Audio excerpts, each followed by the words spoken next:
words are spoken in the name and the love and the power of the Father and of the Son and of the Holy Spirit.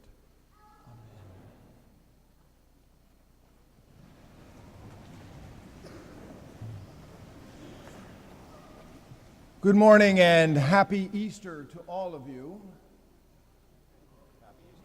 It is, thank you. I have a theory here, and the theory is that we are caught up in a very big thing here this morning, a God thing, a Jesus thing.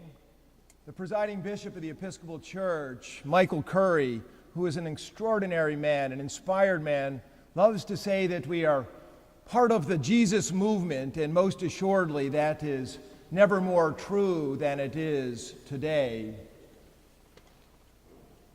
I think we would all agree that we are also somewhat caught up in a 24-hour news cycle that brings us a steady stream of bad news over our cell phones. But today, of all days, we are part of a 24-hour good news cycle. I'm quite convinced that given the number of Christians celebrating Easter morning around the world, that at every moment in some tribe, some language, some nation, somebody is saying Happy Easter or the Lord is risen. And if we could have that streamed onto our phones or streamed into our souls, it most assuredly would give us a kind of spiritual get-upness and pick-me-upness. The life of Jesus of Nazareth is the most extraordinary life that was ever lived. And it is that because his life has the power to give us life, and his is the greatest story ever told because his story has the power to change our stories and the shape of our lives. And as so many of you know, the shape of Jesus' life is circular. And I'm going to take you on a whirlwind tour of his circular life. We know from that most incredible first line in John's prologue where he says that in the beginning was the Word, and the Word was with God, and the Word was God, and he was in the beginning with God. And then from that we have that wonderful Christmas celebration that so many of you are present here for, where we celebrate that the Word became flesh and dwelt among us. And then after the 12 days of Christmas, we move into the season of Epiphany, and in Epiphany we do as John says, we beheld his glory. That's what the Epiphany is about. And it ranges from those great stories of John being baptized in the River Jordan, all the way to that first miracle at the wedding of Cana of Galilee. This is really, truly a gem of a story where his mother wants him to solve the wine problem. Remember that? And he says to her, "My hour has not yet come." And yet in a great victory for Hebrew women, he does solve the wine problem, and his disciples believe in him. And then we move 6 weeks later to that greatest of all epiphanies, the Transfiguration, where we walk with Peter and James and John and Jesus up the Mount of the Transfiguration. And there we see Jesus transfigured before our eyes, right? His flesh is overwhelmed by the Word, right? His humanity is overwhelmed by his divinity, and we get in this a foreshadow, and I'm going to say that it is a forelighting of what is to come. And listen to this. I want you to listen because we're going to come back to this. It says in Mark, he was transfigured before them, and his clothes became dazzling white, such as no one on earth could bleach them. And then in Luke it says he was transfigured before them, and his face shone like the sun, and his clothes became dazzlingly white. In other words, the Gospelers don't have words quite to describe this, but what they're trying to describe is that Jesus' divinity comes pouring out so strongly that it goes right through his clothing. Now in Lent, the 40 days of Lent, We walk from the Galilee region in the north down south, and then, as they say in the scriptures, up to Jerusalem. And then in Holy Week, we walk the last days of Jesus' life, the way of the cross, the so-called Via Dolorosa. Last year, in a week and a half, that is, a group of pilgrims from St. Mark's and St. Luke's in Darien were on a pilgrimage in the Holy Land, and we walked the Via Dolorosa, the way of the cross. And that morning we got up in the pre-dawn hours and ate in the darkness and headed off just as the sun was about to come up. And we did that because our guide told us that some of the residents of Jerusalem would spit on us if we did it later in the day. That little piece of information had a way of focusing the mind on the opposition that Jesus felt, obviously so much stronger than being spit upon. And we walked those cobblestone streets of the old city nearly by ourselves, and all of the frontage of the stores that are right on the cobblestone streets were still boarded up. And we carried with us a cross, and we stopped at each of the stations and prayed, and then moved on in silence to the next station. And it's very, very hard to describe, but suffice it to say, everybody who was there became very clear and more deeply in touch with the realness of Jesus' suffering and his death. Then in the still early morning, we went to the Church of the Holy Sepulchre. Now, if you've not been there, the Church of the Holy Sepulchre is a kind of crazy place. It is a sprawling maze that has been added on and built over time, but it's built over the top of Golgotha, the place where Jesus was crucified, and it's built over the top of the garden tomb where Jesus was laid and eventually resurrected. In other words, the Church of the Holy Sepulchre is built over Good Friday and built over Easter, and it is the epicenter of Christianity, its most holy site, and it is usually a mob scene of pilgrims from throughout the world speaking in hushed tones, all of these different languages and dress. But on that morning, there was almost nobody in the building. And we entered by the front door, and when you enter, there is a big slab in front of you, and it's known as the anointing stone, and it's there that it is venerated, where Jesus' body was prepared for his burial. And we all drifted into the maze, into different places, and by myself I drifted over to what is really a church within a church, a small little church that is built over the top of Jesus' grave.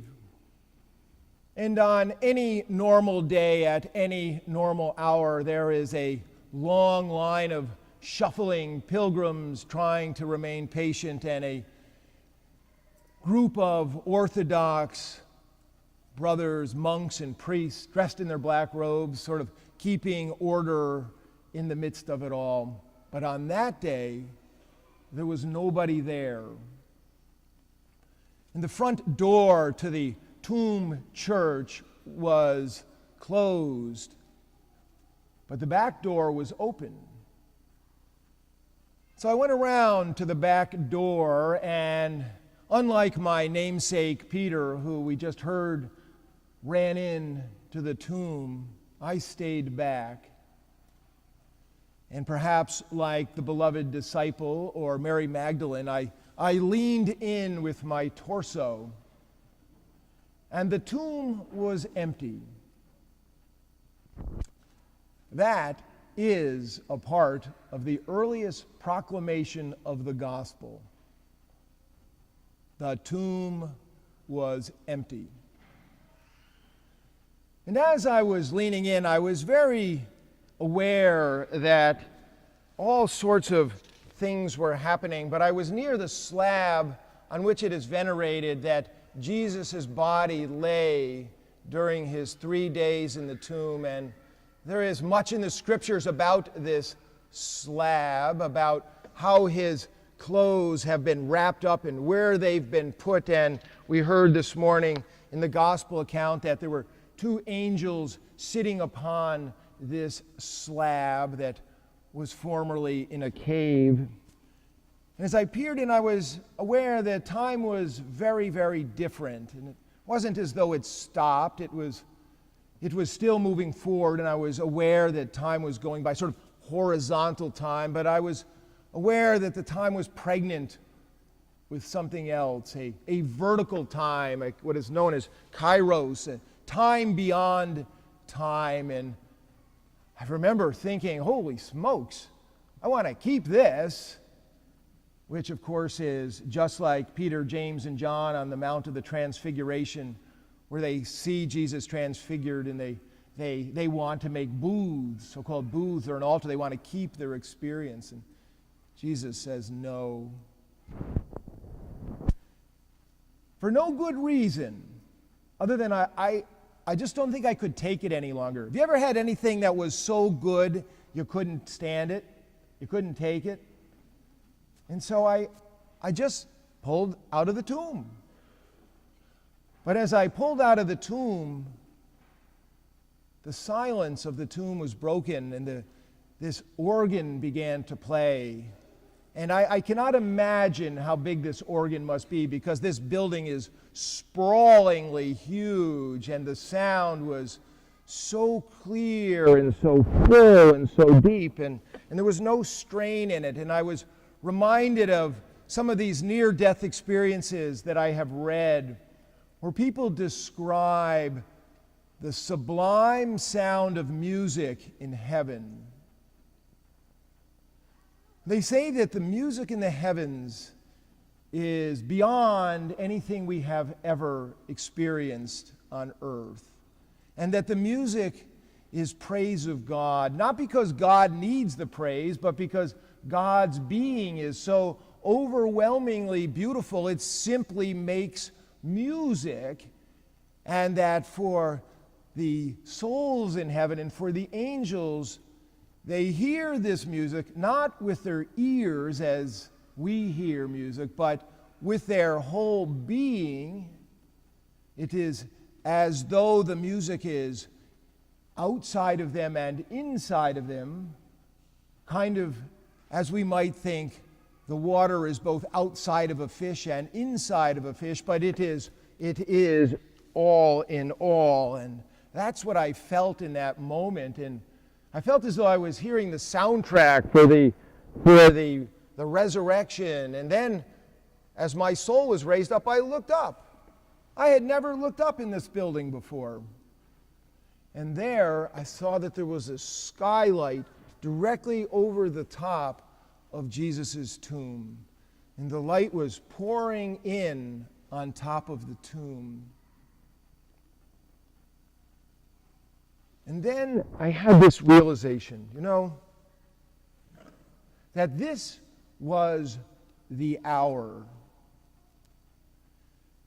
If you're a fan of John's Gospels, you'll hear that Jesus is often talking about the hour, and I referred to it earlier in the miracle at the wedding of Cana of Galilee, where he said, "My hour has not come." Well, the hour for Jesus is his passion, his death, his resurrection, and his ascension. Something that obviously takes much more than an hour. And I was aware that the hour did come in Jesus' life, and to some degree, that hour is still coming in our lives as we begin to experience Jesus' death and his resurrection and his ascension. But today, on this Easter Sunday, we celebrate that, the kind of linchpin in the story as Jesus starts really to head in return to God in glory. And there is something very different happening here, right? I mean, Mary goes to the tomb, and it's a little ambiguous whether or not Mary goes to the tomb 2 or 3 times. She goes, sees it's empty, goes back, does she come back with Peter and the beloved disciple? Or maybe that, or maybe she goes away, or maybe she comes back a third time and looks in. But she does know the tomb is empty. Then we have that sort of enigmatic story where she sees Jesus, but she thinks he's the gardener, right? Tell me where you've laid him. She is beyond agita. She is a woman in love who is deeply, deeply disturbed. And then she hears her name, Mary. And packed in that Rabboni is her whole life. Her whole life. She loves Jesus with her whole life. And clearly she rushes towards him, and he says that other thing. I mean, it's got to be real, because who would say this? He says, do not hold on to me, or it's sometimes translated, do not cling to me, or do not touch me. And then he says, for I have not yet ascended to my Father. And as I was standing there in the Church of the Holy Sepulchre, all of this was sort of rushing into my mind, and I was reminded of the story that I told on the Sunday of the Transfiguration, and I'm going to tell it again because I just have to tell you, most of you weren't here on that day. That was a day actually of a snowstorm, but it's a beautiful story. It's the story of a woman. I read about it in the New York Times when I worked in advertising in Manhattan. And she was a college student, and she had grown sick, and she went to the hospital, and she went from bad to worse, and she went to intensive care, and while she was there, she died. And she experienced her soul rising above her body, and she hovered at the top of the room, and she looked down at her grieving parents in pain beyond pain, and she watched the doctor, who was shuffling uneasily, looking like he wanted to abandon the room and just get out of there because he couldn't stand to see her parents' pain. And then she rose up this long, dark tunnel, and she said later that she had no idea how long she was in the tunnel, but it was some time, and at the top of the tunnel there was this prick of brilliant, brilliant light, and she traveled toward the light, and as she rose up, it became clear that the light was Jesus standing at the top of the tunnel in glory. In other words, like that glimpse on the Transfiguration, his face shone like the sun, and his clothes were dazzlingly white in a way that they couldn't be bleached in our world. In other words, Jesus' divinity was exploding out of him with a light that is unlike any other light we have. Our light is incandescent light, it's dead. But this light is alive with life and with love and with this power. And as she drew close to him, she said that it was though her heart was going to leap right out of her chest as she wanted to launch herself at him. And he said the same thing he said to Mary. Do not touch me. I'm going to send you back. And she begged to stay. And she begged to cling to him, to hold on to him, to touch him, to have a part in that divinity. She eventually went down the long, dark tunnel, and in prayer a year later found her calling to start a hospice. But I don't tell you the story for that part of it. I tell you that story, because that is a story that completes what the New Testament is talking about. That is the story of the New Testament, that Jesus came from God, dwelt among us, and returned, and sent his Spirit upon us all. That is the story. And that is the story that changes our stories. That is the light that changes our life. So on this Easter Sunday, it's good for us to remember that we are Easter people. We are people of the resurrection. And when that 24-hour news cycle gets you down, think of your Lord. Yogi Berra said, "It ain't over till it's over." But what I wonder is, when Yogi died last year and he rose to the heavens, if Jesus said to him, "Yo, Yogi, it ain't over when it is over." Amen.